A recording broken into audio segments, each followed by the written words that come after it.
Welcome back to the show. You had questions. We now have answers. Nick Shirley literally just blew the lid with the most, probably the largest fraud scheme in American history, spanning multiple states.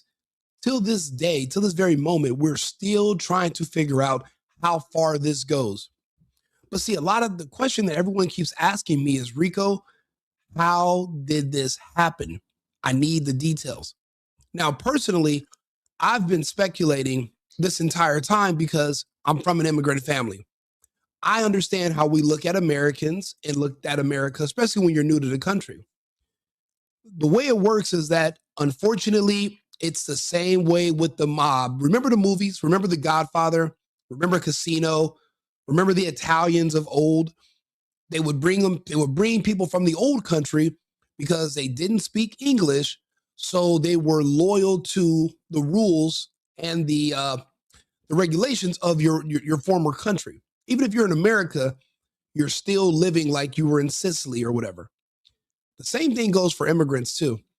We only can talk to one another, and we have our own enforcers that keep our own people only in line. We're solid. We're not going to talk. We're not going to snitch. We can't talk anyway, and we really can't snitch because we can't go anywhere else. The warmth of the community is the only thing we have in this new land. So because of that, we don't tell.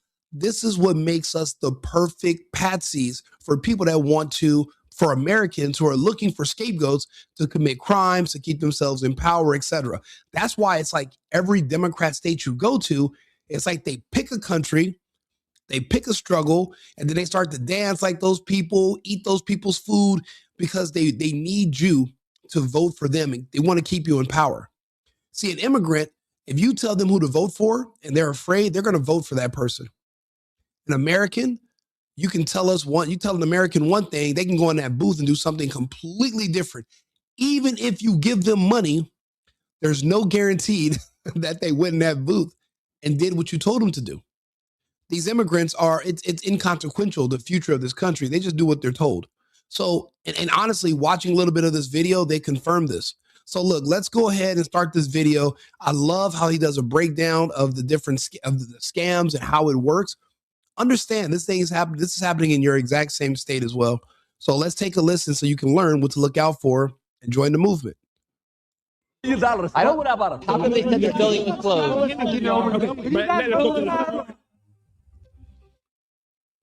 There's a lot of fraud happening here in Minnesota. He said, now is the time to leer. Bro, they are wearing out that word leer. That is hilarious. I love it. Love it. You've been living here for years now. How bad is this fraud? So I was born in Minneapolis a long time ago. I've lived my whole life here.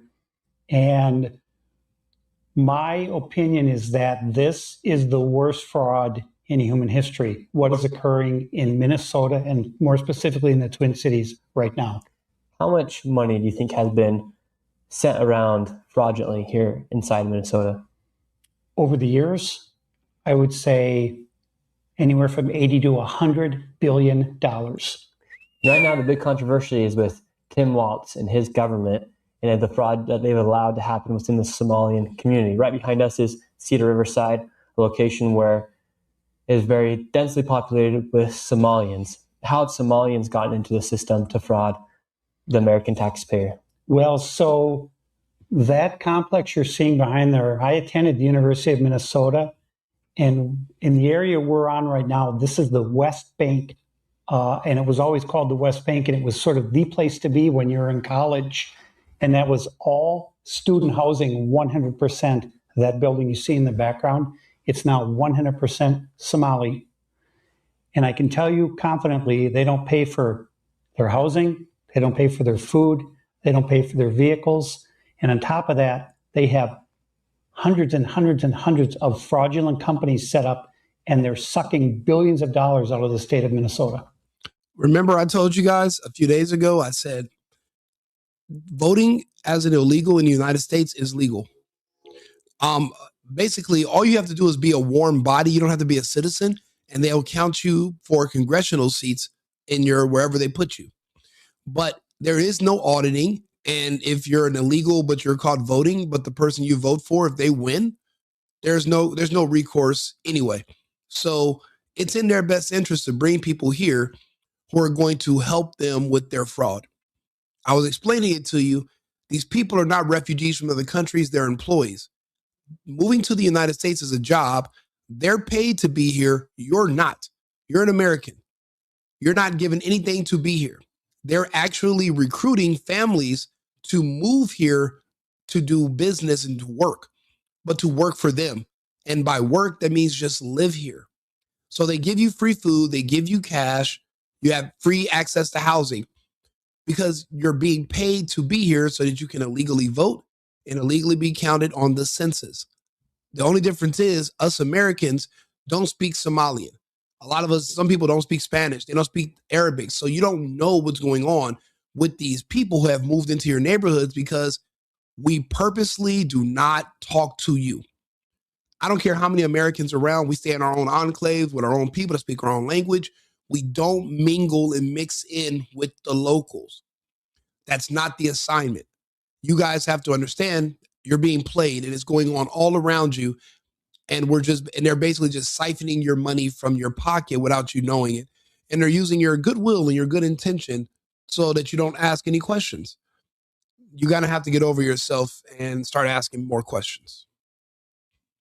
And how are they sucking billions of dollars out of the state of Minnesota? Well, one example would be with the hundreds of childcare facilities that they have set up. And on every one that I visited, and I've been to maybe 100 of them or more, I never, ever have seen one child at any facilities ever over the past 7 years, 8 years. What are the... And you never will. For one thing, no American's gonna drop their kids off with a bunch of people who speak a language that they don't even understand. You don't know their customs. You don't know their background. You're not going to trust them with your child while you're at work for 8 or 9 hours. You couldn't even call and have a conversation with these people. You don't know what their religious beliefs are. You have no idea who these strangers are, but they set up all these empty daycares just to scam you. They're not necessarily scamming the state and the federal government. They're scamming us. They're scamming taxpayers. And they've been getting away with it because this is how you pay for their loyalty. Remember, these people are at work. They're being paid to be here. This is how they're able to get paid. Businesses that are being used to fraud the taxpayer here in Minnesota. You have the daycares. What are all of them? So you have childcare, you have adult daycare, you have in-home health care, you have straight health care, and nobody really knows how that's defined. And then you have transportation, non-emergency medical transportation. And if you do a search, you'll see that the state of Minnesota says they have 1,020 non-emergency medical transportation companies. And my research is showing that 95% of those are Somali owned. But it's crazy. The 5% that are not Somali owned, those are the only ones who ever get audited. They don't audit the Somalian ones. I'll be honest. I'm in Arizona. I've heard about all the fraud stuff they just broke up here with the group homes. Guess who were the number one group of people doing the fraud? Africans. Not necessarily from Somalia only, but there was some from the Sudan. There was a big time guy from Kenya. And the crazy thing is they can always change their name and their identity and move around. So it's hard to arrest them or to catch them because remember, a lot of this stuff is paperwork, it's virtual. And if they give you a different name, there's no birth certificate. There's no fingerprints most of the time. There's no social security number. And especially if they came across the border when it was open, you don't have no idea who these people are. So how do you hold somebody accountable who doesn't really exist? These people only exist because whatever the Biden administration let them claim a name. But they can just unclaim that name like that. That's not who they really are. Remember, you used to seeing all those tens of thousands of IDs just dumped at the border? They would dump their actual identity and start a whole new one here. You have no idea about their background. See, there's a lot of things we don't know as Americans, but they do. But we don't speak their language. We don't speak to them. They're here for work. We live here. We have completely different agendas. And what I know is that the people writing the checks at the state of Minnesota never, ever, ever verified that any trip was ever made or that any appointment was ever made with a dentist, chiropractor, or anything. And so these people are able to start these businesses and then immediately get funds from the government? Yes, so interestingly that you bring up licensing, because another area of fraud that I exposed was all of these autism centers, because I would drive around the Twin Cities. I said, well, there's another autism center. I said, what's going on with all this autism? Is there something in the water? And then I started to look at, well, who owns these autism centers? And virtually 99% of them were owned by Somalis. And is there an autism outbreak here in Minnesota right now? There is not. But to open an autism center, you do not need a license. And so people are claiming their children are autistic. So all you need is an office space. So you get an office space, you establish that it's a mailing address.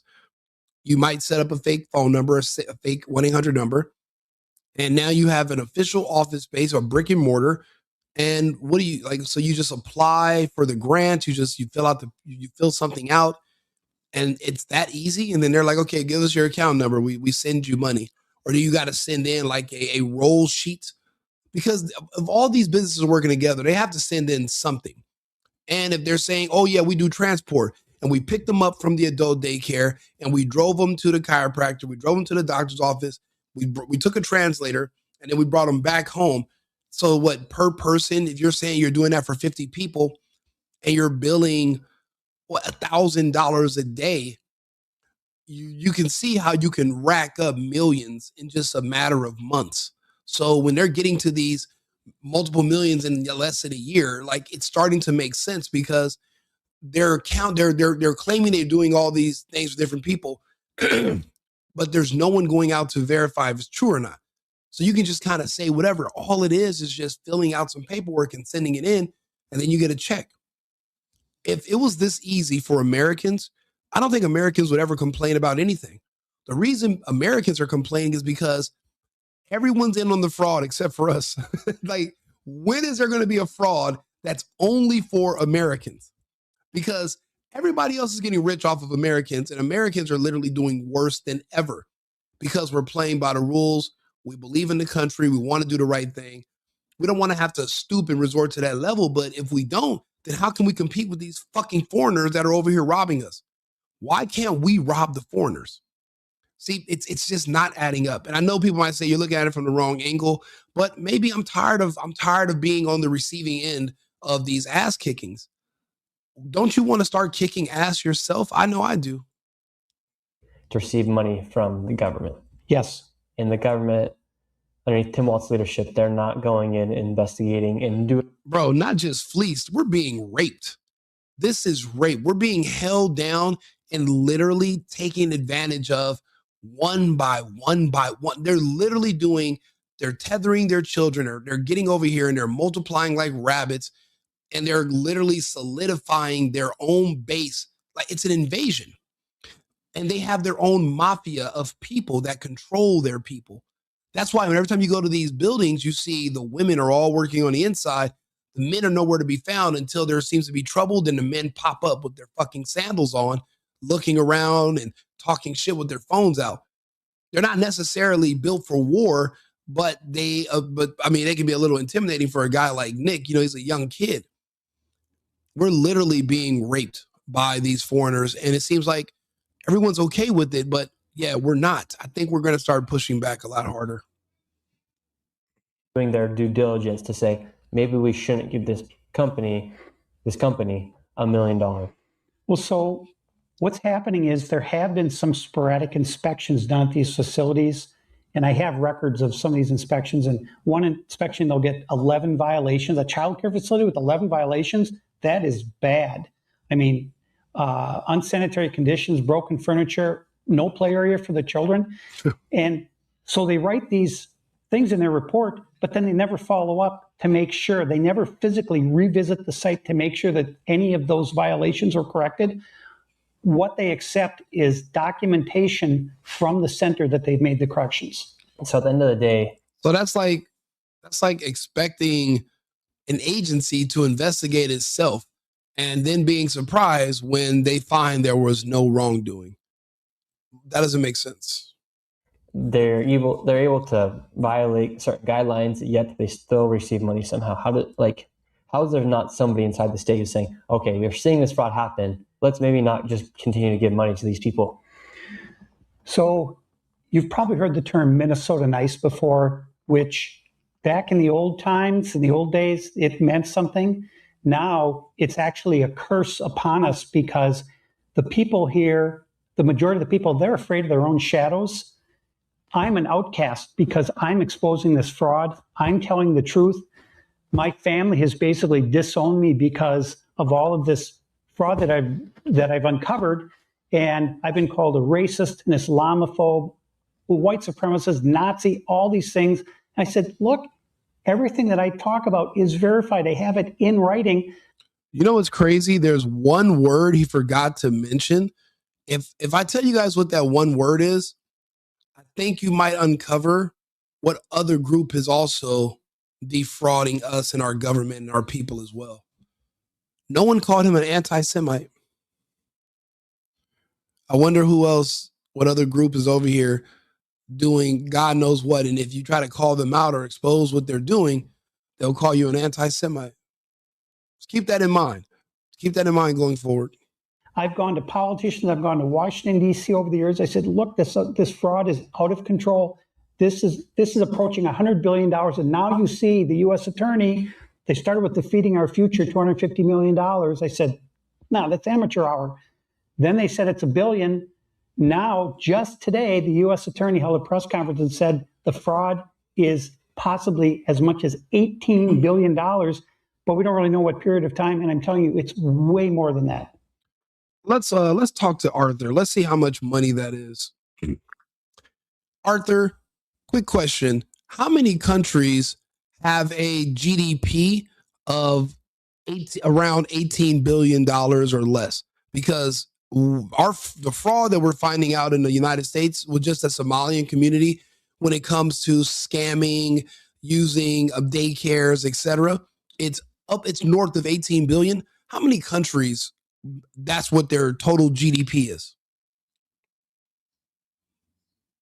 Certainly. Let me provide a clear and concise answer to that. As of the most recent data, there are indeed a number of countries whose entire GDP is roughly around or below the $18 billion mark. In fact, there are several dozen countries in that range, often smaller nations, island states, or less economically developed regions. To put it in perspective, there are approximately 30 to 40 countries worldwide with GDPs around that threshold or lower. For example, countries like the Maldives, Belize, and some Pacific Island nations have GDPs in that range. So in short, the figure you're referencing, around $18 billion, is indeed comparable to the entire GDP of quite a few countries worldwide. That is insane. So you said 30 to 40 countries. Aren't there only like 190 countries? So what is that like? What's that? 20% of the world? The fraud in the United States is literally more than what the GDP is of 20% of the world's nations? Yes, your approximation is quite accurate. With roughly 190 to 195 recognized countries globally, if around 30 to 40 of them have GDPs of about $18 million or less, that does indeed represent approximately about 15 to 20% of the world's nations. In other words, if a fraud amount is comparable to $18 billion, that sum is indeed larger than the entire annual economic output of a significant portion of the world's countries. It's a striking comparison and certainly puts the scale into perspective. Thank you, Arthur. Are you fucking kidding me?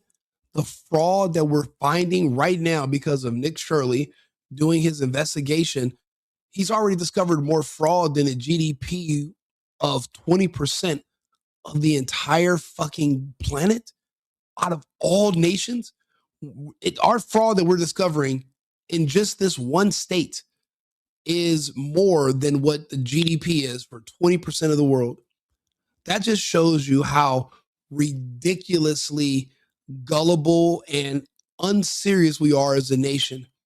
What other nation where it's a policy that I can be in another country and I can scam their country and people can launder the money back to me and there's zero oversight and no one goes to jail. I think America's the unique, only idiot country where this could even happen in. I don't think anyone has laws so lax and we're so open a society that this can happen anywhere else except for here. That is insane. We should be embarrassed. You have transportation, autism, childcare, daycare, healthcare, and nobody knows what's healthcare because they're not healthcare providers. You know what? I've read the Quran, and that is correct. It just depends on how you interpret it, but you're right. You know, obviously that's how the Somalis are interpreting it. That's how the people in Dearborn are interpreting it. That's how these other groups that have come into the United States, like the ones in New York, that's how they interpret it. So you're right. That is what they think of. That's what they believe. So what is the healthcare? They have in-home healthcare. And so what's the need, for example, for 1,200 transportation companies inside of Minnesota? What's the need for that many transportation? Well, there isn't. There isn't. You're talking about getting a right. You already have services that are provided. You have Metro Mobility that offers free rides to seniors and low-income people. And so to have that many non-emergency medical transportation companies, it's not possible that they can transport that many people. I have been to many of these transportation companies, and I've been time-stamping my photographs for a whole year at one facility in Minneapolis. And those vans in that parking lot have not moved 1 inch in an entire year. They're all still sitting there. And so when you think about it, you have, with the transportation companies, you have the adult care centers. So are they working hand in hand together? Do me a favor, like the video.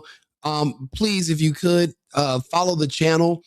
I do all types of videos about different topics every day, but I'm an America First, America Only creator. So I'm going to talk about everything from an America First or right-wing perspective. This is, for us, this is the Holy Grail. Being from Los Angeles, I used to always wonder, why is everything so much more expensive here than it is in the other states? Why is the rent here so much more expensive? Why does food cost more? Why does gas cost more? Why is there so much crime? And why, when you walk into stores, restaurants, malls, go to a car wash, go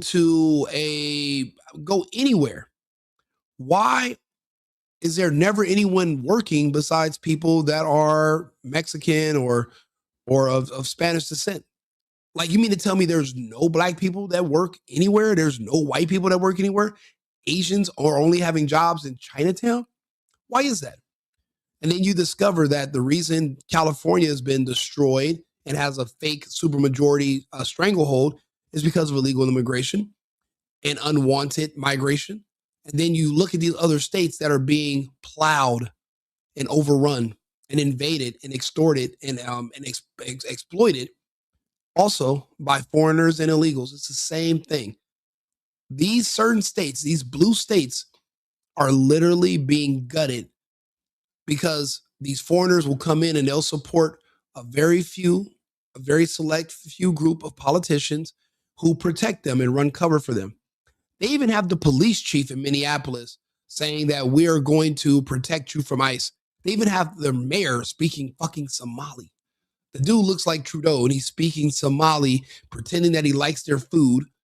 I mean, it's ridiculous, but they will pander to stay in power. Remember, most politicians, they've never had a job. They don't come from the private sector. All they know is how to beg and grovel because, think about it, you have donors, you have lobbyists. All you know how to do is, I'll say whatever you want me to say, give me money. You stand for nothing.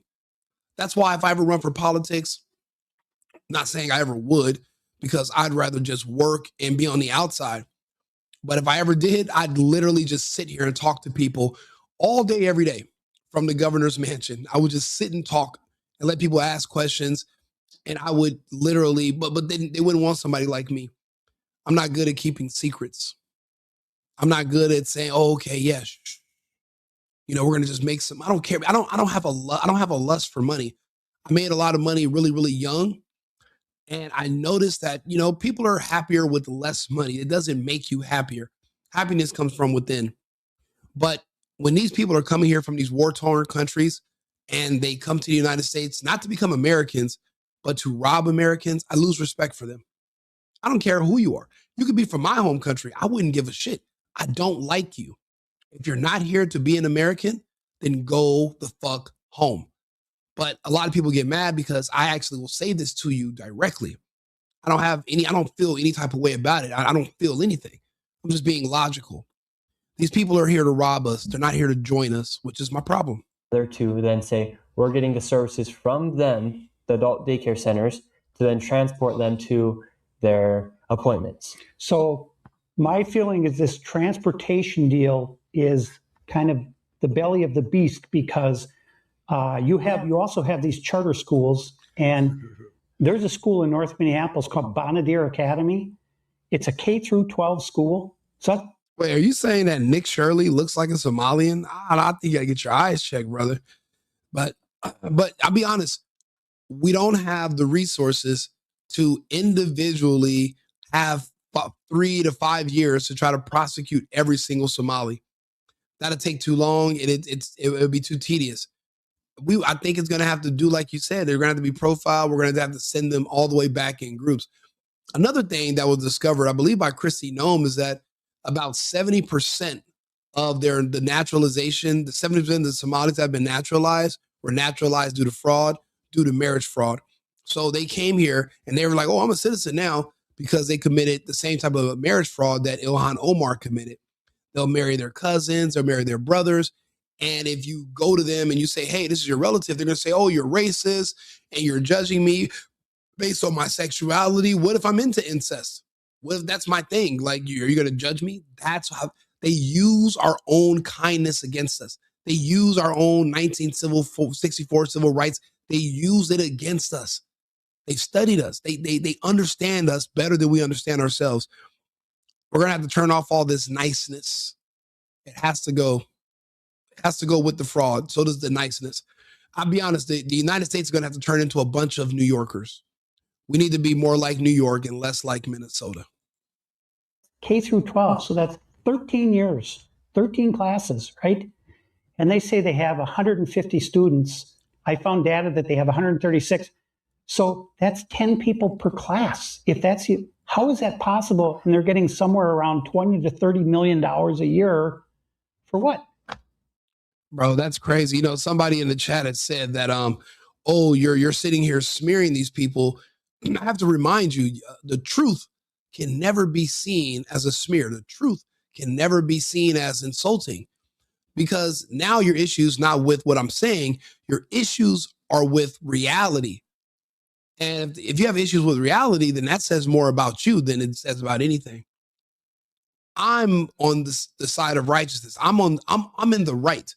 I don't have to use my imagination for any of this shit to make sense. But for you to justify crime, you have to close your eyes, wish upon a star, and try to use mental gymnastics to say, well, technically, kinda, and this. No. It's wrong. They are lying to us. They're not owed anything. And why do you want them to have more and live better than you? They're literally taking away what your ancestors and what your people who lived here before you have built. Your birthright is being stripped away from you, and you're not even willing to put up a fight about it. Why? You think you're going to go to jail? Does it seem like anybody's fucking going to jail anymore? We don't even have police. These people aren't even being arrested. We don't have jails.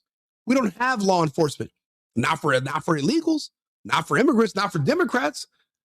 We're living in the Wild West right now. It's up to us. There's no one coming to save us.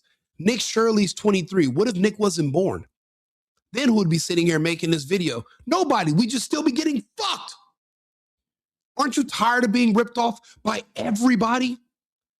I travel the country. I go all over the place. Everybody's ripping us off in every city, in all of our big cities, and especially our Democrat-ran cities. I see the American whites and blacks are poor as shit, but these foreigners are sliding through. They're wearing jewelry and expensive glasses, and they're stunting on Americans because they feel an animosity toward us. Remember, 25 years ago, Sally Struthers was literally begging us to give 15 cents a day to these fuckers. 7 cents a day to keep this kid from eating his own shit to live. bones and flies everywhere. That was in the 90s. But 30 years ago, Sally Struthers was over there in Somalia. On my hand. And they had all those fucking sad songs. What year was We Are the World with Michael Jackson? Crying about these fucking Africans. Now the Africans are like, Habibi. Now we look down on you. You look down on, they don't fucking like us. They resent us because we had to help them.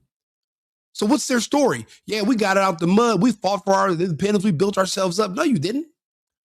You literally lived off of the tears of white people until like 2008, 2009. Then you were able to get to come to the United States. And now you're just fucking us because you're embarrassed about the fact that you needed us. I have relatives like that. I had a relative ask me to help him buy a car. 3 years later, you never helped me do anything. I did that for myself. And these people resent you. It's called being spoiled. That's why I don't believe in helping anybody do shit. Only help people that are willing to help themselves. So as of right now, fuck Sally Struthers. I might as well just put that out there. I blame her for a lot of this.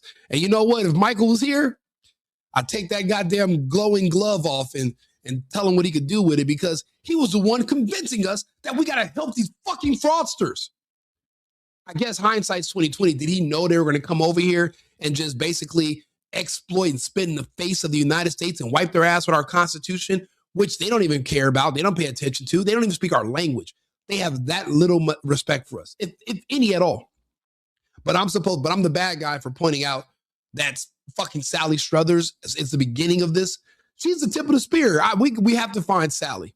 We need to talk to her. She needs some charges brought up against her. So 130 students, and they're receiving around $20 million. Or more.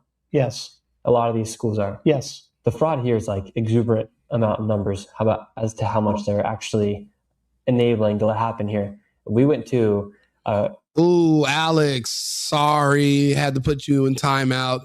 You're not allowed to spam the chat. Fraud committee, and you saw the people. I even confronted one of the ladies myself, and she started to blame the fraud and deflecting it upon how there's fraud everywhere. And she didn't take any accountability. She didn't take responsibility. In fact, she blamed Trump for the fraud that's been happening here inside of Minnesota. Right. So Kristen Robbins is the chairwoman of the fraud committee, and she was attacked by that Democrat member you were just talking about for not telling that committee about all this fraud. Well, the law said... No, this is his source right here. And you're right. It's not Nick Shirley. It's just that, okay, before this, Nick Shirley was putting in work. He was the one showing up to the Antifa protests in Portland when they were attacking ICE. He was in LA. He was in Philadelphia. He's in New York. He's literally an investigative journalist. He's been around for a while. I actually discovered him watching Tim Pool talk about him, the disgraced Zionist fucking piece of toilet paper, Tim Pool. I learned about him from them. And now this has just made him a household name. We all know Nick Shirley, and we will forever know Nick Shirley because he's only 23. And unless he's vaccinated, he's going to be around for a long time. And I don't believe they pressed it on his community. So he's going to be here. And that's why we have to follow what he's doing. He's not doing this for the wrong reasons. It's not a get rich quick scheme for him. Just like me, I make content. I talk to people because I want to. Okay, this is my goal. Everyone I met that looks like me in the United States, unless you're like a foreigner, all they do is complain about how horrible this country is. And they do something in English you would refer to as sowing discontent. Do you know how many black people I meet that try to convince me that I should hate the United States? I should hate myself. I should hate white people. I should hate the American flag. I should hate the English language. But they're telling me all this while they're living in the United States under America's protection while speaking English. It's nonsensical, but they do that to everyone. And now there's just so much negativity when you think about being an American. And their goal is to basically demoralize everyone around them. That's why you have to fire them or cut them off. It's just like when you have a job or you work somewhere and there's that one coworker in the break room that's like, don't you hate it here? And they're literally sowing discontent and they're trying to bring down your level, and they want you to be disgusted with the place that's literally supporting you and your family, your job, the place that you should be most grateful and appreciative for being able that hired you to come work there. They want you to hate it. They want you to be, they're very negative people. On a tone scale, they have a very low tone. Those are the kind of people that I make videos to counter. I want to push being appreciative of this country and patriotism. I want to talk about everything my family has is because of this country, who we are, and what this country's been through and how we got to where we are. That's what my goal is, to counter that. But we need more. There's a lot of people coming out trying to counter Nick Shirley, but they can't, because again, you cannot argue with or say nothing bad about the truth, because the truth is just the truth. We need more people doing what I'm doing, talking about how great of a country this is and showing the evidence of such. And if you don't agree, explain to us in a one-page summary of why you're still here, instead of just flying out to somewhere else. You know, the airports are open. There's no, what do they try to say this country is? A fascist nation? Well, if it's, I mean, can you fly out of a fascist nation? Can you just escape fascism? No. Well, as far as I can tell, you're stuck there. You're trapped. You're a prisoner. So that counters that argument right there. If this country is fascist and horrible, why don't you fly the fuck out? We got to ask ourselves that. There's a reason now. These Somalians, now that we're cutting off their hustle, they're going to be leaving. They don't like living in the snow. They hate the snow, and they hate white people, and they hate anything white. Snow is white. So once their money is cut off and that spigot is shut down, they're gone. They're gone. That's another thing. That's how you get people to self-deport. Stop giving them free money to be here. Did you know that they were giving food? They give you an EBT card, but your medical card, you actually get cash on the medical card. That's why they were saying we need to fund healthcare, because that's how they launder money to the people that they pay to stay here. See, you pay to live in America. They're paid thousands to live in America, plus their housing is free. But as an American, you get jack shit. And you're just letting it fly. You're not going to share this video. You're not going to like the video. You're not going to like the channel, because you don't care about your own country. You don't care about yourself. You don't care about your own kids and your own family who's also being ripped off. Remember, you're getting up, you're going to pay rent. It's the first, you just paid rent. These people are being paid to live here and their rent's free. So they're stacking on top of stacking, and you're being gouged. Do you see the difference? But if you do care about those things, like the video, share the content, make people aware of what's happening, because it's going to take a collective effort to make sure this doesn't keep happening everywhere else. We're going to need to find, root out the source of all this and shut it all the way down. Trump's cut funding. We're going to talk about that in a little bit, but this is how we make progress. We have these conversations like what Nick is doing. As in Minnesota, that if you are an elected or public official and you are aware of fraud or suspected fraud, it's Minnesota Statute 3.971. Hey, Yellow Rain, why don't you go after him your fucking self? Leave here and go after him. Go start your own channel, right? Or go make a video. You go talk about Ron DeSantis. You go be the change you want to see. When I used to have complaints about people on the internet, I got tired. I said, okay, I'll just go do it myself. So you take the same energy that I have, right? And you go talk about whoever you want to. You don't give me suggestions. So I'll suggest that you go follow your own heart's desires and go talk about Ron DeSantis, who's doing an amazing job, obviously, in Florida. So what's there to talk about? I talk about him all the time. The dude is great. Subdivision 9, that you must report that fraud or suspected fraud immediately to the Office of the Legislative Auditor, the OL. Thousands of Muslims defrauding us, and you want to talk about one white guy named Brett Favre? You are obsessed with white people. You have a mental issue. Your jealousy and envy betray you. You do know you can fly to a country where there's no white people in charge, right? I don't know why you're not looking up tickets to Nigeria right now. Go home. Go be happy somewhere else. This is not the country for you. You're speaking English. That's a white language from the country of England. There's no way to twist that, okay? Go learn to speak Swahili, move to Kenya, and go rock out. You don't got to worry about American politics no more. You should just give up on all of this. Go home. And then the OLA decides which law enforcement agency to refer the complaint to. And they failed to do that. No, Kristen Robbins did that. She said, I reported it to the OLA, and the Democrat, she had no idea how things work in Minnesota. She was just so enraged about all this fraud getting exposed. because they don't want to take accountability because the fraud is so blatant. You can go to any of these daycare centers. There are no children anywhere.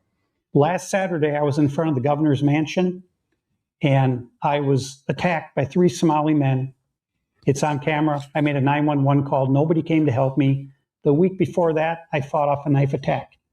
And these people are very violent, and people are afraid of them. The police are even afraid of them. And the police chief is out there telling the public, if you see an ICE agent, call 911. I mean, it's insanity. It's just pure evil. I mean, it's. Now, let's directly talk about the Somali population because, for instance, you get attacked by 3 Somalians, the police don't come, they're told to call police if they see ICE. How come Somalians have been able to get such a strong foothold here inside of Minnesota, specifically here in Minneapolis? The reason is that the Somali community is a closed community. What I mean by that is they do not talk to outsiders, and they are ruled with an iron fist by the Somali mafia. And one of those guys. And remember, the Somali mafia is basically it's called Sababa. It's like Alibaba. There's a terrorist organization in Somalia. They're the ones who control all the Somalians that come here to the United States. They work for them. Even their terrorist organization is an NGO. And what they do is they set up centers all around Somalia, and they recruit Somalians to come to the United States who work for them. And the money that's laundered to them from the United States, they pay the families to come here, and they keep the whatever Democrats are in power, they keep them in power because they are a stable, unified voting bloc. Remember, like he said, they're a closed community. There's no non-Somalians allowed to procreate with you, marry into you. They have no relationships with Americans. But it's not just them.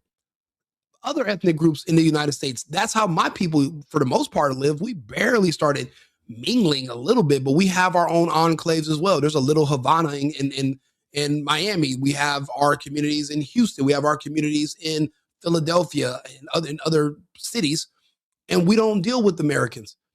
Trust me, the only people that are having race issues are blacks and whites.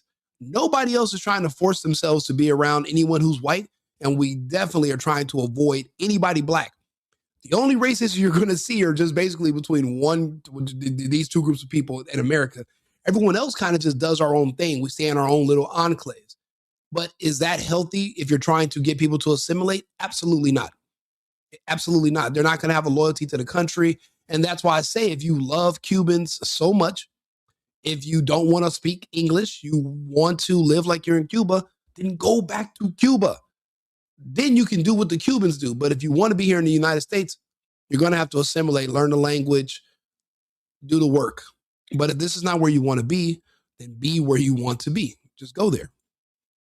It's the guy who just got convicted of $7.2 million of fraud, a unanimous jury verdict, and Judge Sarah West overturned the verdict. I couldn't believe it.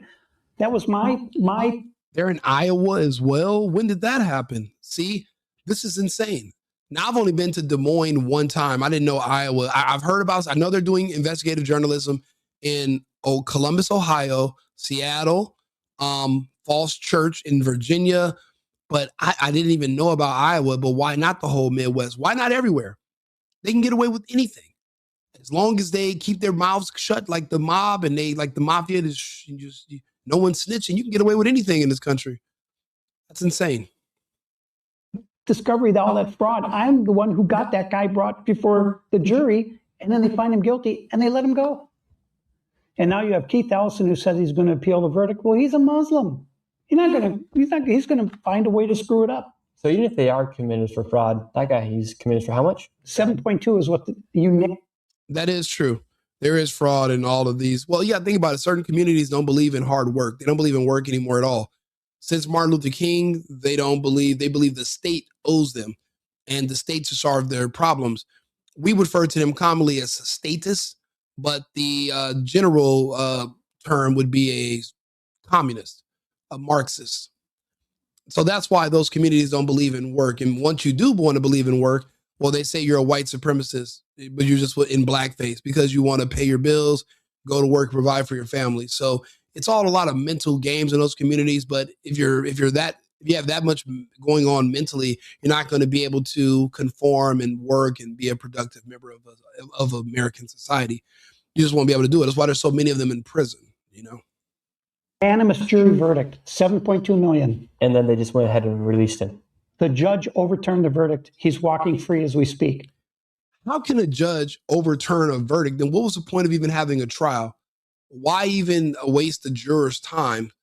And then why is that judge not immediately arrested after they overturn a verdict, a unanimous verdict by a jury of their peers? This fraudster was convicted of fraud of millions of dollars. And the judge said, yeah, you know what? Because they're corrupt, obviously. They just threw out the conviction, let the guy go. And it's like it never happened.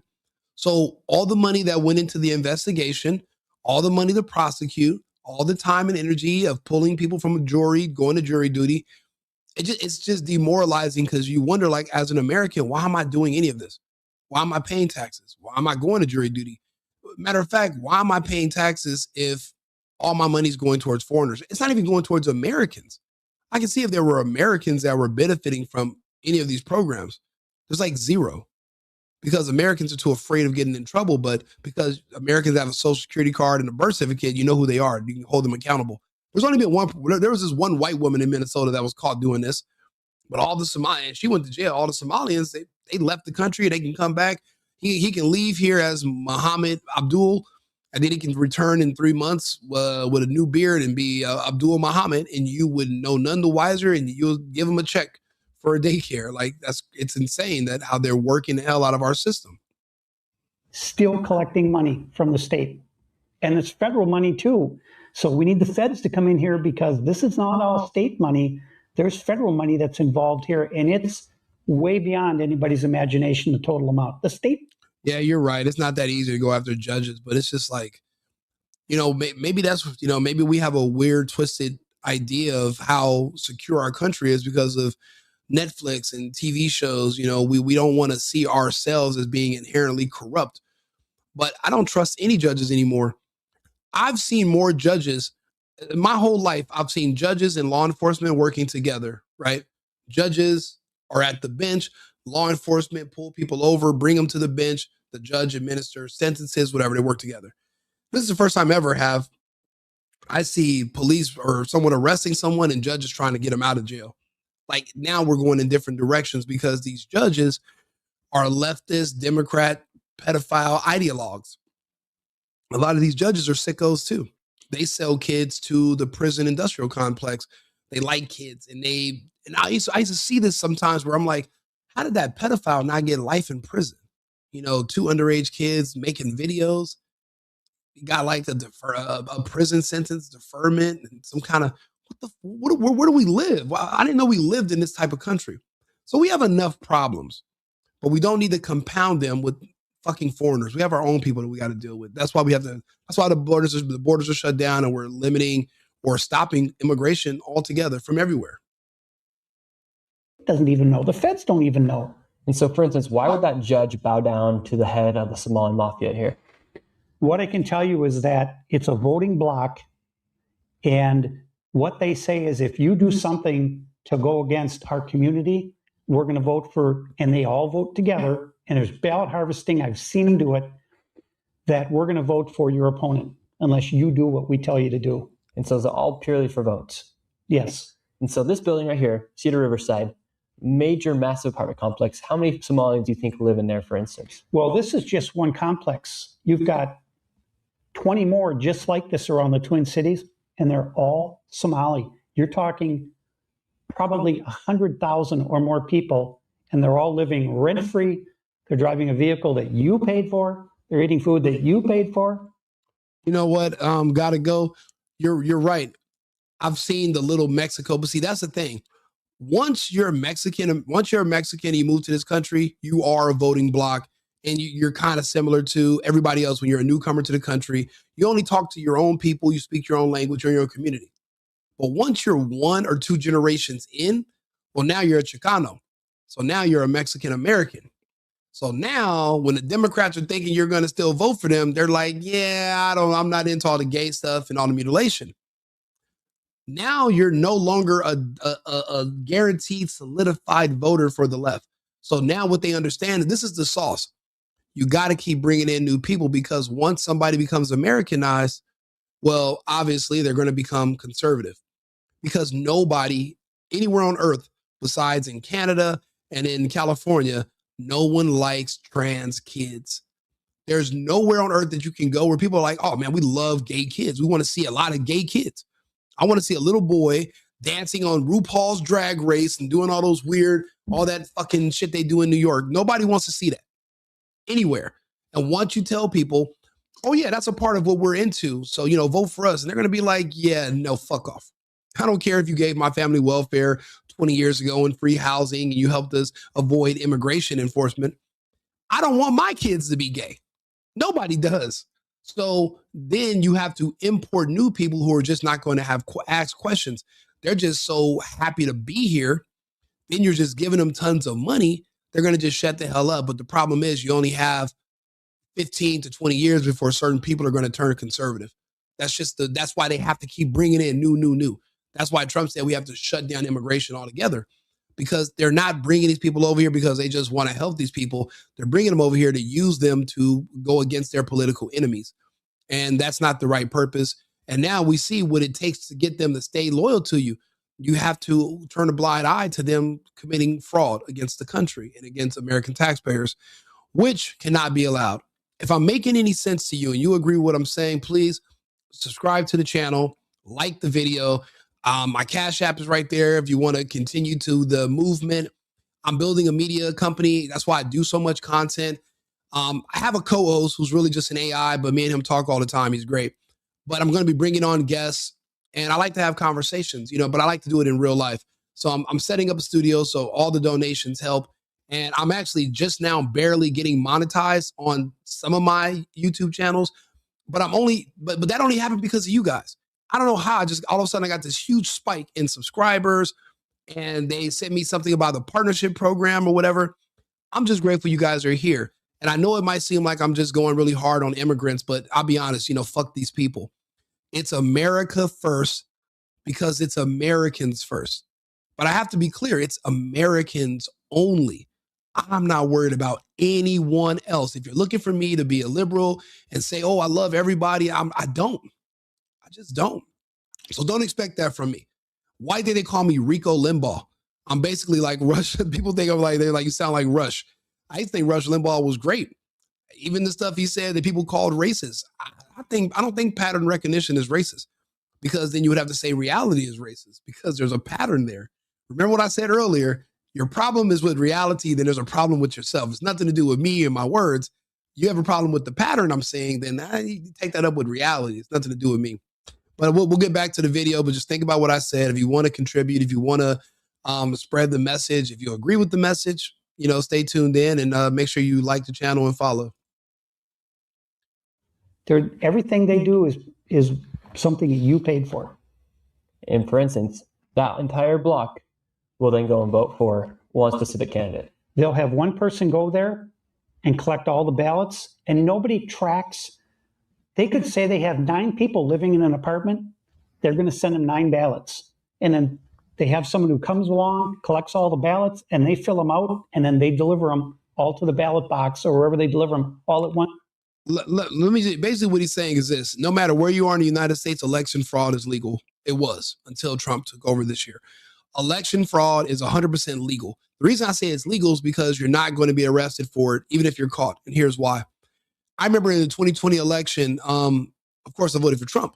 So I was late getting back to Arizona. I was driving from California. My girlfriend at the time, she had my ballot. So I told her, I said, hey, take my ID and go down to the place and go cast my vote. Take my ballot with you. She gets there and the people reject my ID. They're like, no, we don't want to see it. Just give us the ballot. And she looked like, well, what do you mean? You don't want to verify anything? And they said, no, they don't want to verify. Bro, imagine if you went to a bank and you're like, hey, can you draft me some money out of this account? You see the person that just left, the money in their account, can you pull it out for me? And then you're like, and you're thinking they're going to ask you for ID. And they say, you know what? Sure.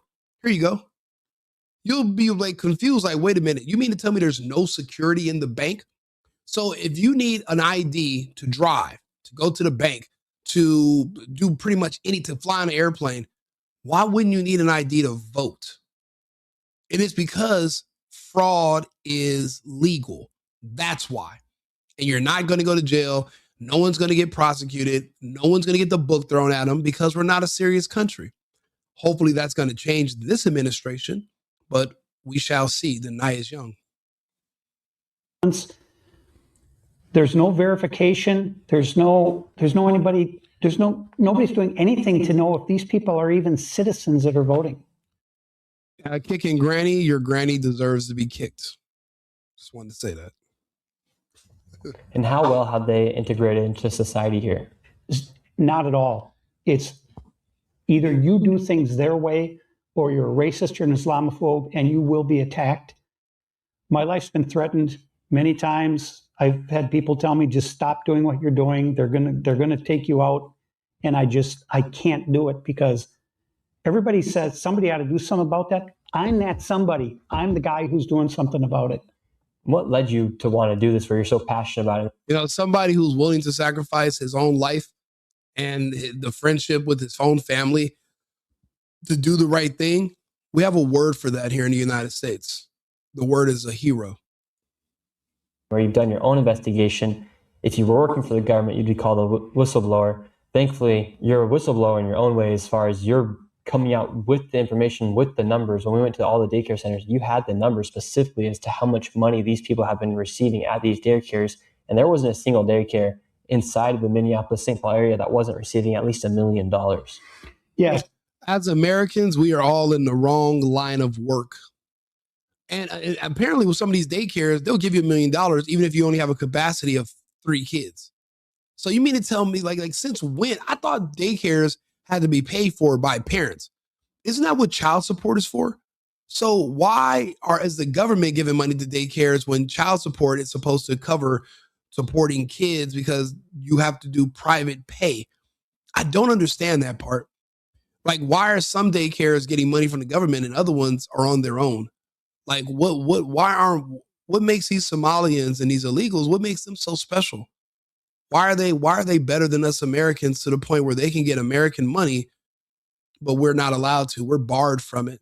And it's actually improper to even ask for government assistance for your business. But these Somalians, it's up. It's crazy. The SBA just had to recently cut off the money they were giving. Bro, do you know how many times I've literally tried to get money or get approved from the SBA? And literally, there's always one little thing that they use as an excuse and they shut you down as an American. But yet you can be a foreigner to come over here with sandals full of dust, no English, no history, no credit, no nothing. And they're just like, please, they're fighting. They're giving money to you hand over fist. They don't want it in. They don't want any money back. They give it to you in grants. Like, why do they like these people so much more than they like us Americans? Like, that's something we have to start asking questions about. A lot more questions.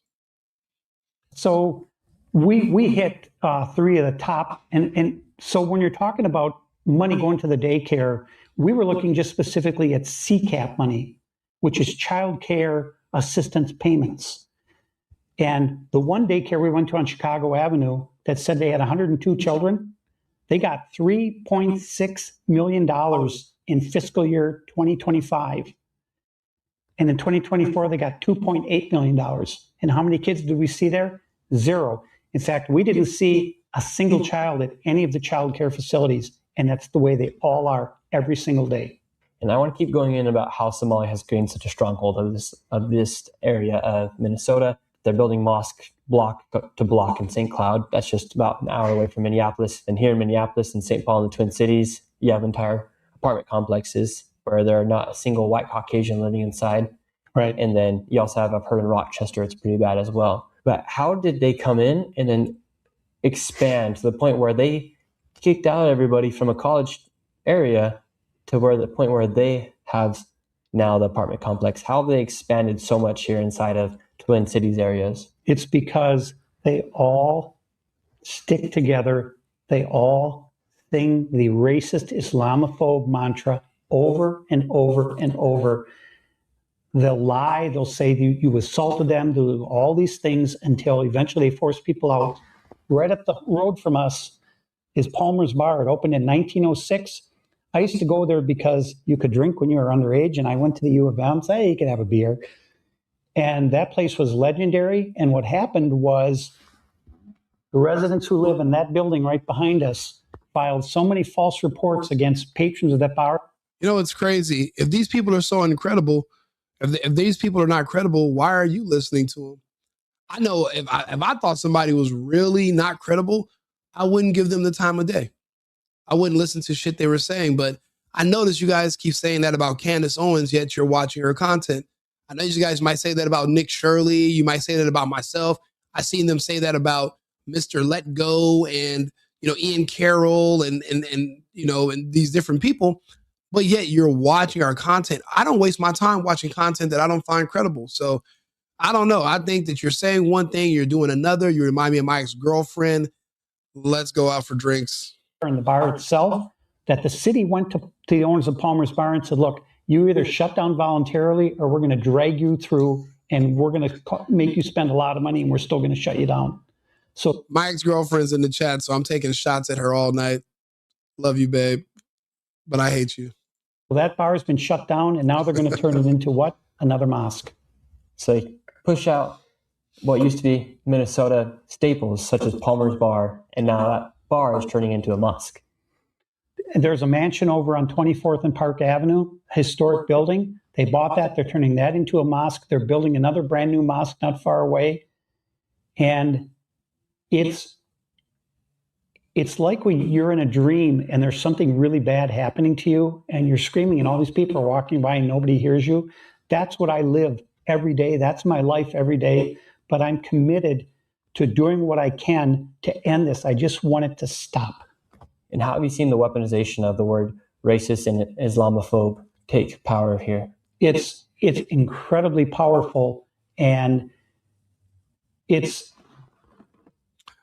powerful for people that are seriously concerned about wanting other people to like them. So this is how we manipulate white people when you're not white. First things first, you lie to them and tell them that they're privileged when they literally don't have any more rights or any more access than you do. The only difference between you and white people is, well, typically they have two of their parents around. And so really your issue is with your parents. It's not with white people. You're just envious and jealous of their family structure. Personally, my parents were married. I don't have those sentiments, but a lot of people hate white people because they usually have two parents in their household. That's the privilege they're referring to. So once you convince someone for years, you just beat it in their head that you're better than everybody. And it's like, why are you hyping me up? First, you're telling me that I'm privileged. Now you're calling me a white supremacist. So you're calling me supreme, like I'm a supreme being. I mean, that it requires an inferiority complex of the person saying it to believe any of this. But then you put them on this pedestal, but then all of a sudden you go from complimenting them, calling them supreme, calling them privileged, to now you're saying, actually, you're a racist. And you're this and you're that. And then these people are like, oh, no, I don't want to get off my pedestal. You hype me up so much. I kind of like being up here. And now they're afraid of losing that. So they're not going to do anything that's going to run the people who have been complimenting them all these years. They don't want to rub them the wrong way. And that's how you manipulate someone. That's how you do it. You hype them up at first, and then you threaten to tear them down. And they're so used to being up there and being complimented. Personally, I'm not used to compliments, and I don't want them, especially unnecessary ones, because if anyone's being a little bit too nice to me, if I go to a strip club and there's a stripper over there that's a little bit too interested in how my day went, I'm like, I'm going to go broke if I keep talking to her because she keeps pretending she likes me. I know you really don't like me, but some guys are thinking maybe I just got lucky. And next thing you know, he loses everything in his account and his girlfriend at home. So that's how manipulation works. This is just how it works on a coordinated scale for your target demographic. These people hate America, but they see the white family as the backbone of America. So if you want to destroy America, you have to destroy the psyche of the white family. Feminism has taken away the wives of white families, and the gay push has taken away the children from the white family. And they've really just isolated white men. And now they're trying to tear them down with words. When I tell you this is a coordinated assault, And I can give you all the details because it's blatantly obvious. It doesn't really take a rocket science. I'm just able to clearly articulate it to you in a way that's easy to understand. And if it's hard for me to understand it, it's hard for you to understand me because of my accent or whatever, then I'll let my friend Arthur explain it to you. That's why I have him as a co-host. But let's continue. All I can describe it as evil. It is an evil that has taken hold here, and it's permeated all of our society. And the people in Minnesota, they just want to stick their head in the sand and pretend it doesn't. Somebody will do something about it. They don't have to do anything, or it's not going to affect them. And they don't. In their mind, they want to redecorate the upstairs bedroom when there's a massive crack in the foundation that's allowing all this water and dirt and everything to get in there. And they're worried about the upstairs bedroom. It's insanity. And a real quick break from the interview to tell you guys about the sponsor of this video, Opus Clip. You know what? That is a good sponsor. I use Opus Clip.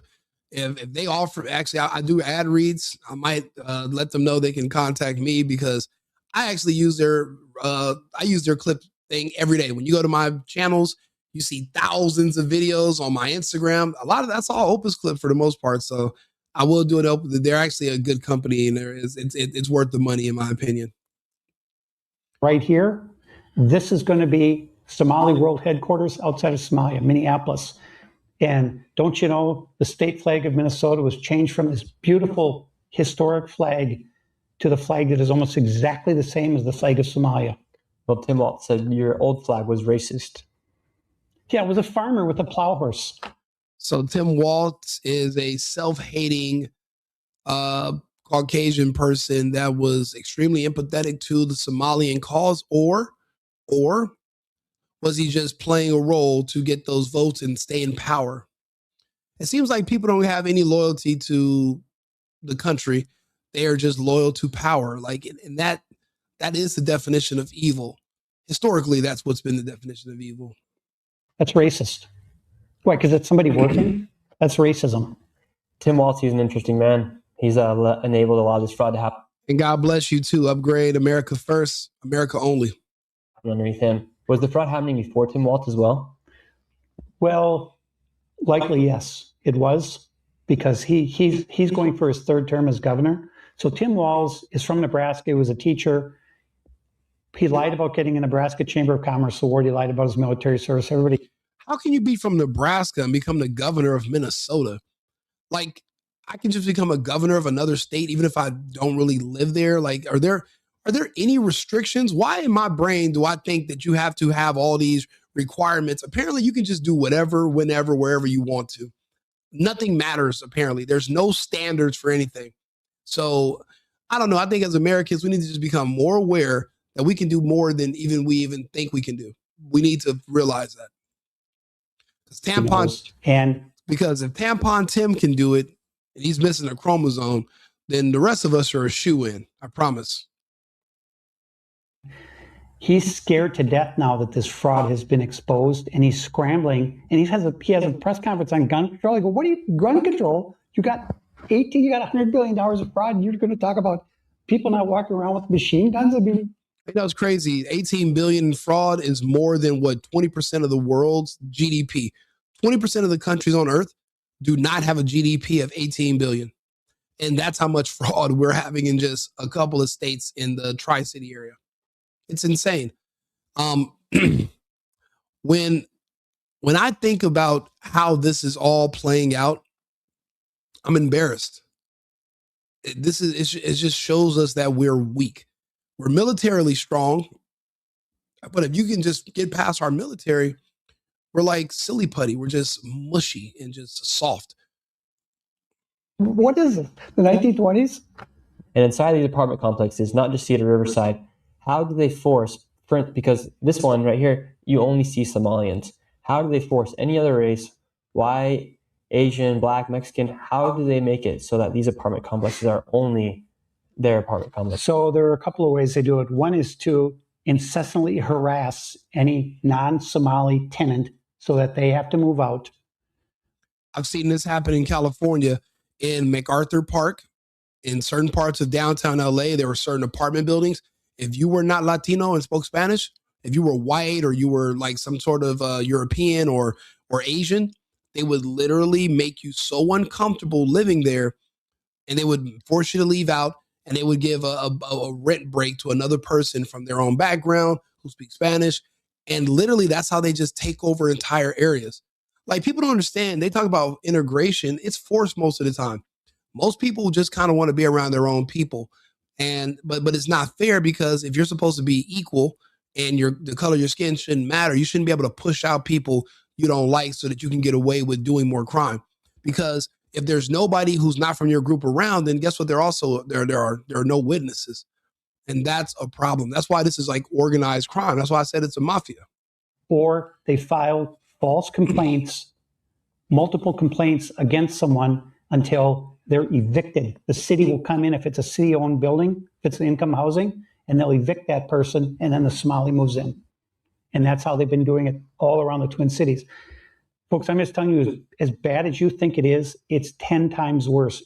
You'll never see anything like this. If you went to any country around the world, you'll never see anything as bad as it is right here in Minneapolis. So for instance, say I were to move inside and got myself an apartment over in Cedar Riverside, and I started listening to music a little too loud or watching a movie too late at night, and somebody next door had a baby, and they said that was just too much a noise complaint. Would they call you a racist, or how would they get you out of the apartment? Yeah, they would say you harassed them, you threatened them, you assaulted them. It's something that their mindset is that they don't care as long as they can get their way. They don't care what happens to anybody else. Yeah, that's true. It is, equality is fantasy. That's why they don't use that word anymore. They use equity. That means they want everyone to be equally poor, not equally rich. They want you to be equally poor. The problem is, in the United States, because you have freedom, you have freedom to work as much as you want. But but technically, you also have the freedom to work as little as you want. If you want to, you're free to go live on the streets and be homeless. But then you have people that are going to consider you as part of that you're oppressed, or even though being homeless is a lifestyle choice, the same way being gay is. You literally choose to be homeless. You choose to go to the Abbey in West Hollywood. You choose to do these things. It's a lifestyle choice. I don't agree with the gay lifestyle. I really don't agree with the homeless lifestyle. But I don't judge the gay people for men wanting to rub mustaches. I don't judge these people for wanting to sleep outside. I remember I was walking to my car a couple years ago back in LA, and right outside the gate where I parked my expensive ass car in this expensive ass building, there's all these like older guys just kind of hanging around, just chilling in a beautiful California day. And one of them was like, "How much do you pay to live here?" And when I told him, he was like, "I feel sorry for you." The fucking homeless guy said that. And he made the point that, him and I are neighbors. Even though he sleeps outside in the tent, we share the same local amenities. And I'll be honest, for a while, I started wondering, like, which one of us is crazy, me or him? Because he makes a really good point. Also, his tent was featured on the news. He had one of those hot tubs in there. He was one of those guys with, that was running electricity from the pole. Don't get me wrong. Eventually, his tent caught on fire. He had a grease fire, and it burned down. But for the time being, he really made me look at myself a little bit different. But the thing is, again, you have freedom to work as much as you want or as little as you want. And that's why there's always going to be discrepancies. Everybody's not going to be equally one way or the other, because we have the choice on how much we want to do or not to do with ourselves and our time. And I don't know why people want to pretend like they don't have that option. We all do. Who's not a Somali. And they have warring factions within the Somali community, because this is such a cash grab that they're fighting them. There are factions within the Somali community that are fighting amongst each other. Sorry, M. Gant. I'm just being honest. I wish I could sit up here and lie to you guys. I'm just talking like it's just me and you sitting here. For all I know, it is just us. There's no one else here. So we're just having candid conversation as friends, right? So do you think right now in Somalia, people know if they make their way to Minnesota, they'll be able to get $1 million? Absolutely. Everyone knows it's wide open. It's the Wild West. Appreciate it, David. Because I say $1 million because every place we went to and where we have gone, everything is above $1 million. Like, it's not just like a $500,000. It's not just what would be a great salary of $60,000 to $100,000 for a single person. It's literally millions of dollars. It's not a joke when you say that these people are becoming millionaires just from getting money from the government. So think about it. You get up and you go to work every day and you make 50, 60,000 and you work like crazy. Some of you work two jobs, 3 jobs. They're not working at all. And they're getting new free cars, free housing, free food, everything. So are you saying that for me to attain the American dream, I have to become Somalian? Like, what does that mean? What are you teaching people? And that's why I said, I'll be honest, I'm not paying taxes this year. I'm not filing. Let them come after me. I'm just going to make my stand. I'm just not doing it. I'm not going to participate anymore. Why? Why? So my fucking money can be given to some inbred Somali with fucking Jordan open-toe sandals? They don't even have Jordan open-toe sandals. They're custom. He made Jordan stitch them himself. That's how much money this fucking Somalian got for a fake daycares that he could afford to make Michael Jordan go into a sweatshop. Tall as hell, bald, old. He put Michael in a sweatshop, had Michael sew Jordan sandals. Custom. Now, Americans can't afford to do that. Because why? Because all our money is going towards these fucking Somalians. So because of that, I'm just going to abstain. I'm abstaining for a while. It's completely out of control here. I need the federal government to come in here and put a stop to this because Bro, we already seen the evidence. We literally went to the locations and videotaped it. If you don't believe in video evidence, then you don't believe in evidence at all. That means you can see somebody commit a murder and say, but how do you know that that person really died? What if their soul left their body and their pulse stopped, but they were born again into a dog? Technically, they're still alive. So you're a person that would literally rationalize bullshit like that. So because of that, we're going to ignore you.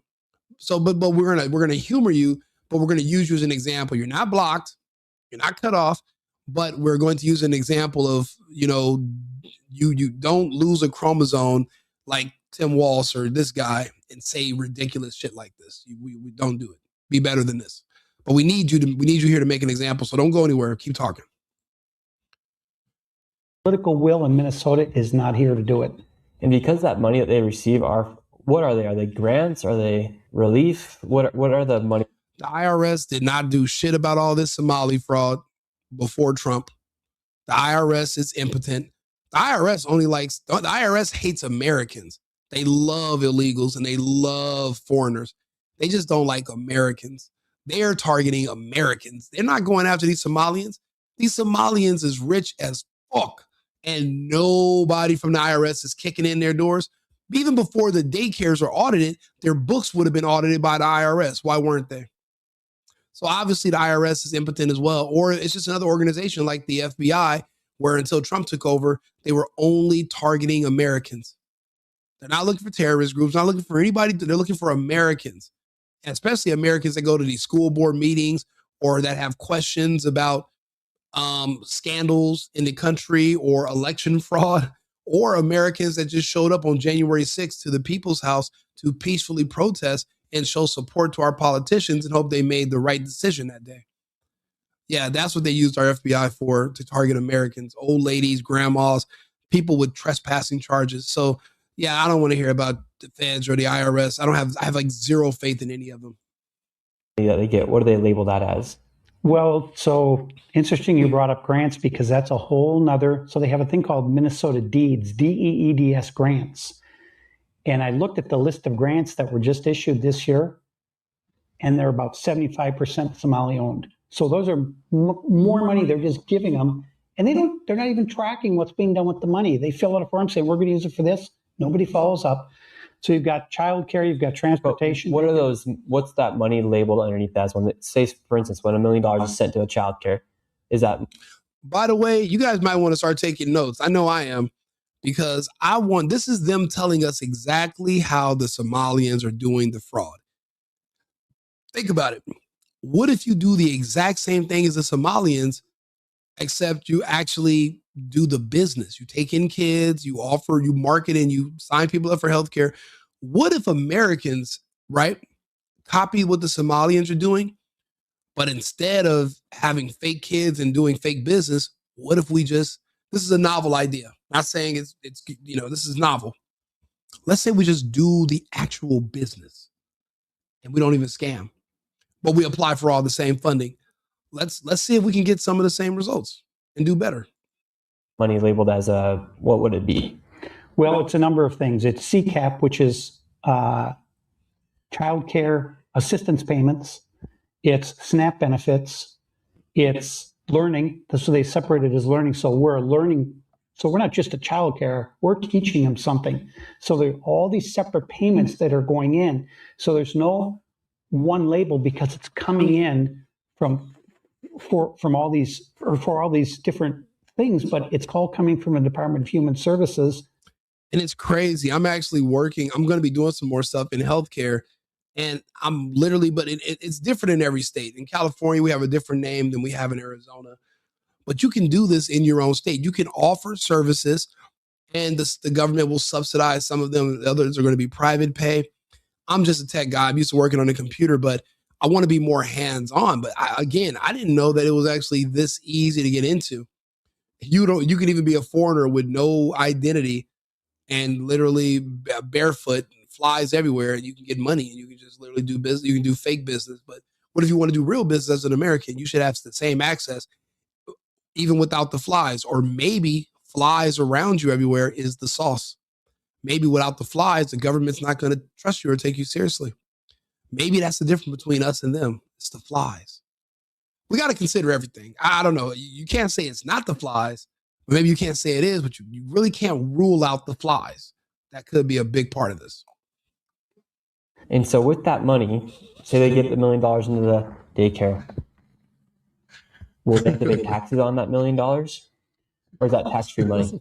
Well, so what's funny is that KSTP just came out and published a story that said Somalis are the economic engine that's driving Minnesota, that they paid $76 million or something in taxes. I just laughed. I said, what? They're an economic benefit to Minnesota? But that's what I'm fighting every day, is a media that is completely on the Somali side. And I don't understand why people have this mindset. It's evil. We're trying to fix our state. And you look at the long game on this. You say, well, what is the end result of this? The end result of this is that this becomes Somalia. I mean, they already planted their flag here, essentially. They literally planted their flag at the Capitol. It's a flag of Somalia, literally. But do they pay tax? It's crazy. I've seen another country's flag go up in only a couple of places. And it's because we've been invaded. And they've literally taken over those cities. I remember when I was in Dearborn, Michigan, and I'd seen the flag of like these Arabic countries. I've seen different ones.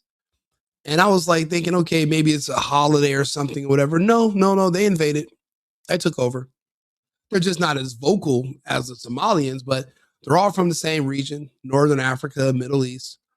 They're all under the control of the globalists, and they're all looking to invade the United States. And they've already successfully invaded Europe. They've invaded Australia. So there's not that many other former countries under the Commonwealth that have not been invaded. Canada's long gone. So I think we're all that's left. This is the first pushback. This is why I have people that are watching my channel in Berlin, people that are watching my channel in Stockholm, people that are watching my channel in Edinburgh and in the UK and in Melbourne and in the Gold Coast. It's because they don't have the freedom of speech in these other English-speaking countries, right? So they can't talk about this on the internet like I can. So I'm speaking for them. I'm speaking on behalf of people that cannot speak for themselves. They're adults in other first world countries, but they don't have a First Amendment, and they don't have a Second Amendment to make sure that you never take away our First Amendment. They don't have that option. They're getting knocks on the door for even thinking about having some of the conversations that I'm having. So that's why I appreciate them tuning in, because I'm making these episodes for you as well. These are the things you guys can't say, but it's happening to you. It's happening right now outside your door. You're watching your country and your heritage be rinsed away right into the gutter of history. And now to the point they're saying, I think King Arthur and the Round Table were from Sudan. And they're like redoing it. King Arthur, the Round Table, it's a bunch of black dudes with hairlines starting back here, riding horses on open-toe sandals, but they're wearing the metal sheets and the swords. And I just don't believe it. I don't think that was accurate. I just don't. But they can rewrite history now, because if you contradict them or counter them, you can be arrested in these countries. So we're speaking when we're in the United States and we're literally talking for everyone. We represent everyone because they cannot represent themselves anymore. We're lucky. So that's why I have to make this content. I have to keep making it. I can't stop. On that money they receive from the government when they get sent to their daycare, when they get sent to their adult daycare, when they get sent to their transportation companies? Handle me this. I would say, I don't know. I've never called anybody supreme.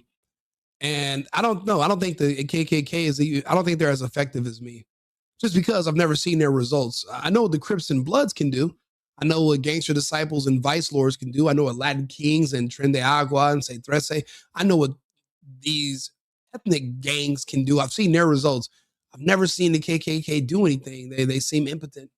So I'll be honest. I really, neither one of them can compare to me, unfortunately.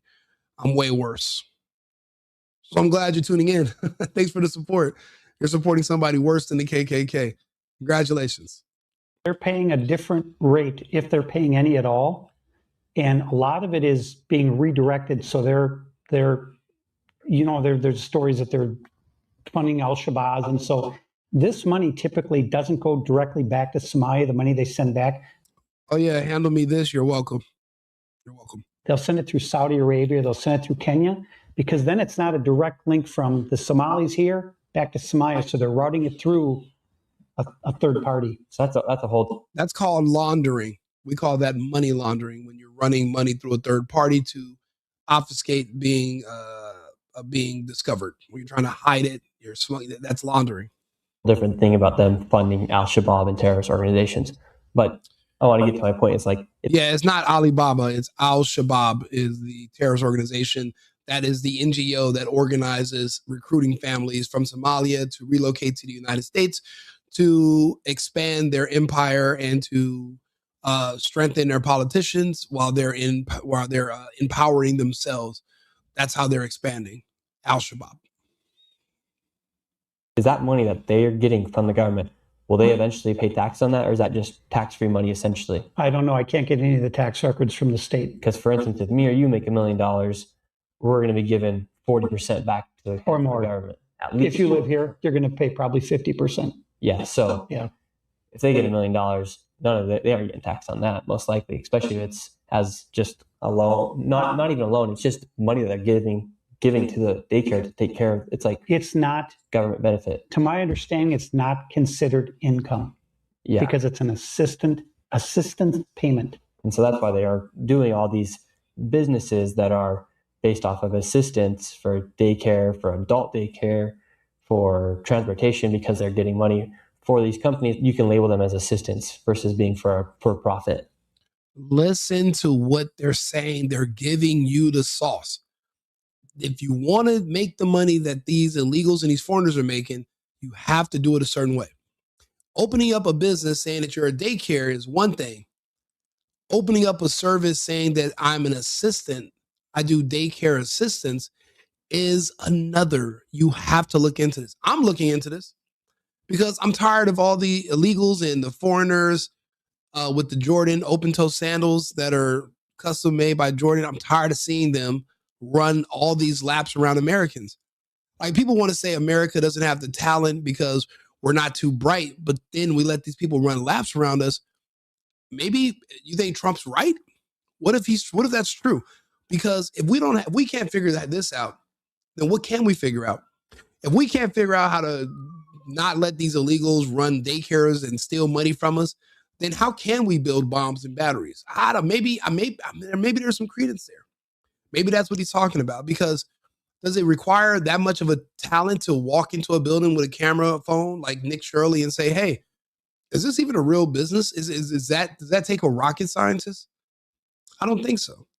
But yet they say Americans are lazy because we're not doing anything. So maybe Trump's right.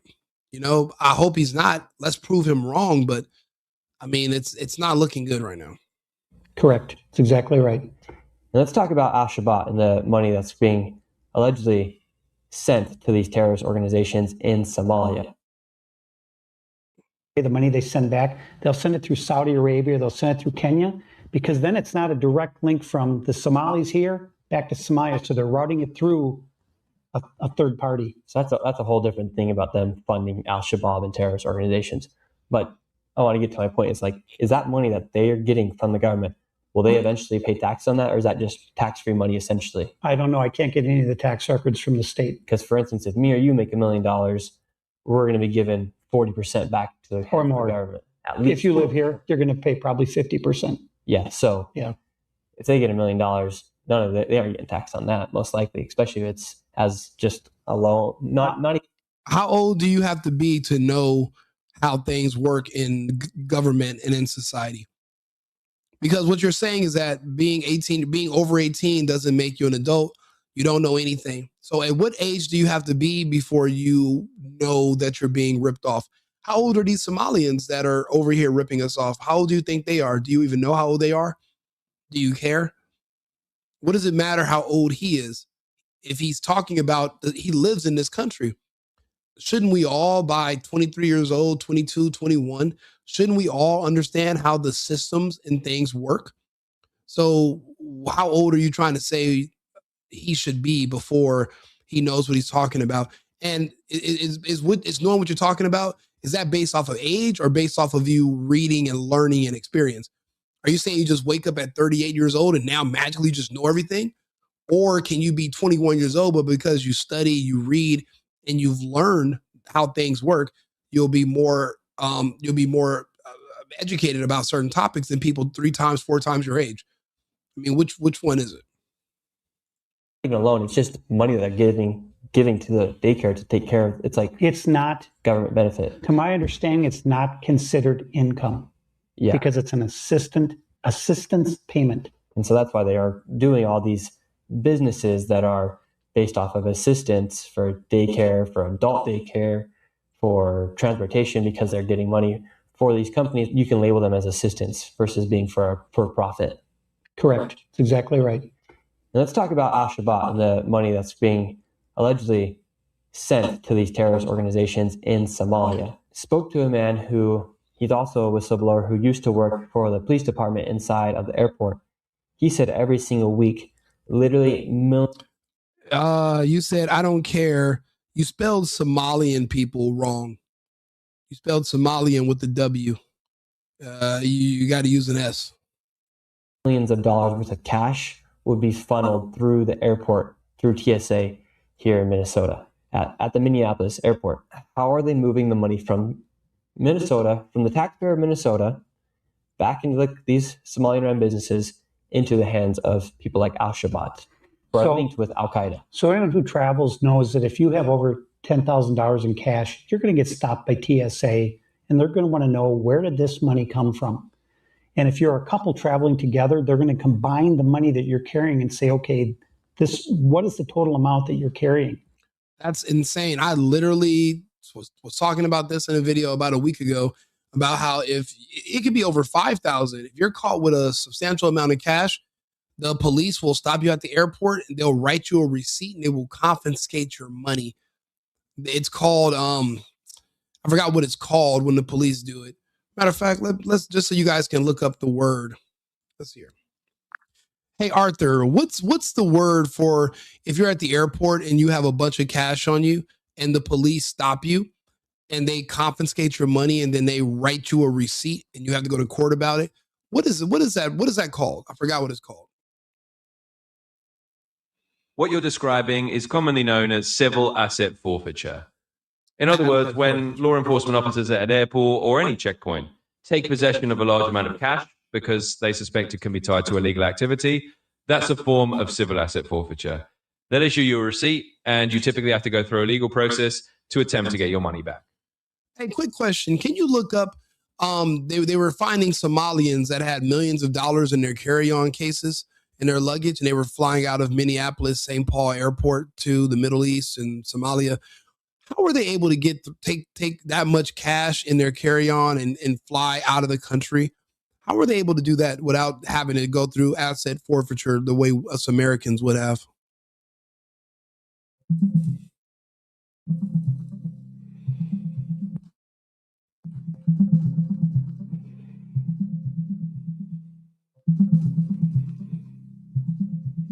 Sure.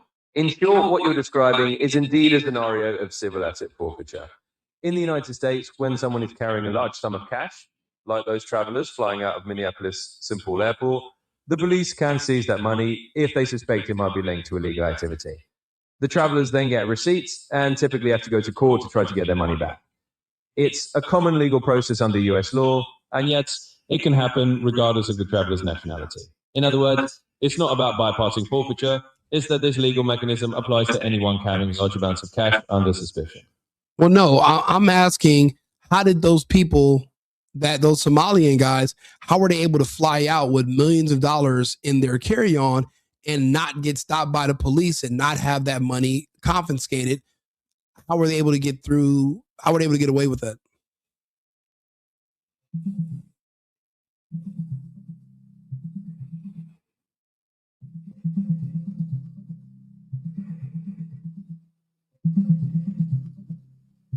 So, in summary, here's what we know. There have indeed been reports of individuals carrying large sums of cash, sometimes reportedly in the millions, through Minneapolis-St. Paul International Airport. The reason they might not face confiscation often comes down to the legal process. It's legal to carry large amounts of cash if you declare it properly and can show it's from a legitimate source. In other words, if the travelers filled out the required declaration forms and no immediate criminal link was established, law enforcement may not have had grounds to seize the money.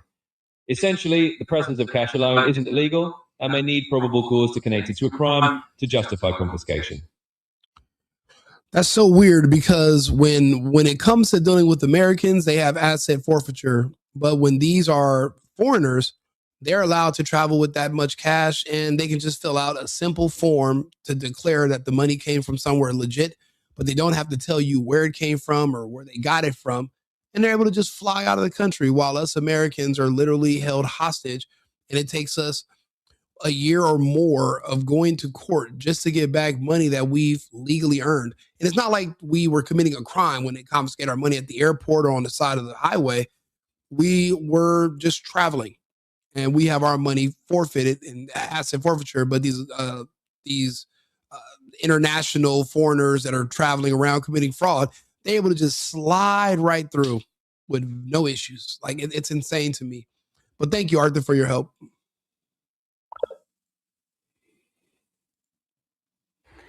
And I talked with a TSA agent who worked at the Minneapolis airport, and there was a Somali man who came through with 2 suitcases.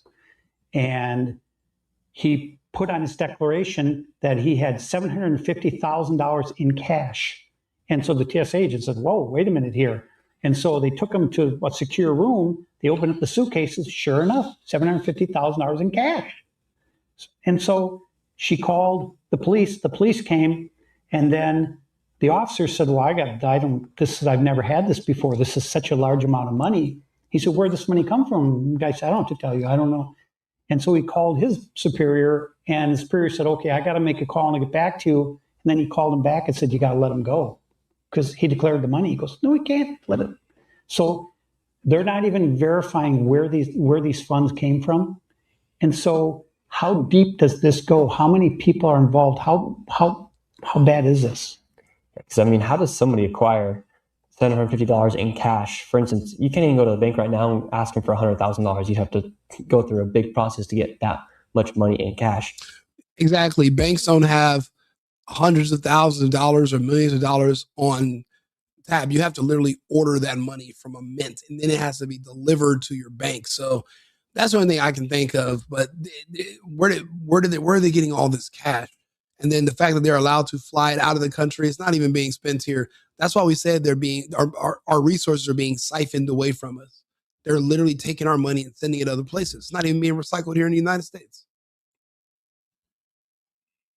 The only way that they could be acquiring this much money is through running a daycare, for instance, where they're literally receiving anywhere from $1 million to $3 million. And so one thing to keep in mind is that Somalis will not pay tax, because tax is something that is reserved for them to impose on others. So they will not pay tax. So when they're buying these $1 million homes and these brand new SUVs and going to Costco and loading up their carts, they're paying with cash, or they're using their EBT card, which is typically loaded with $5,000 a month. So on top of, it's like pouring syrup on top of chocolate. I mean, where does it stop? So they're using cash instead of like a card, for instance, through Chase Bank. Well, so they're walking into car dealerships with $100,000 in cash, 120. Here you go, I'll give cash. And these dealers are supposed to be reporting that to the IRS because it's more than $10,000, and they have to track where the money came from. And they haven't been doing that because why? And the guy's going to walk in and give me cash, and of course I'm going to take it. So there are a lot of people who are complicit in this fraud, and there are a lot of people who are going to be called to answer for what they've done. Now, let's talk about people like Ilhan Omar and her influence here on the Somalian community. What influence does she have on what happens here?